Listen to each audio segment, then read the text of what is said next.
Kuna wale worshippers wakilid praise and worship, unasikianga wamecheka kicheko fulani katikati ya wimbo.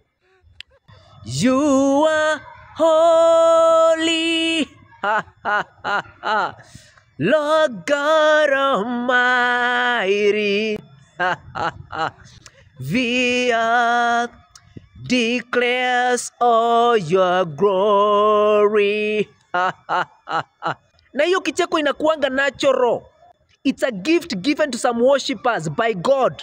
Worshippers kama Nathaniel Bassey wamepatiwa hiyo gift.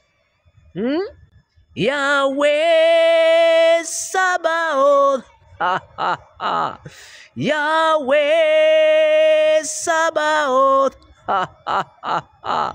Na hiyo kicheko yao huwa ina blend vizuri sana na wimbo. It is not forced. Now worshippers, listen. Hiyo kicheko si ya kila mtu. Na sio kicheko yote ambayo ina qualify. Wewe unaongoza worship kwa crusade Kadhonzweni. Unaweka kicheko yako hapo ya Kadhonzweni.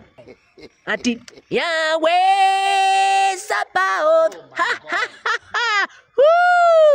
Mpaka watu wanaulizana, ai, kwani nini kimemfanyikia? Yahweh Sabaoth. No. No.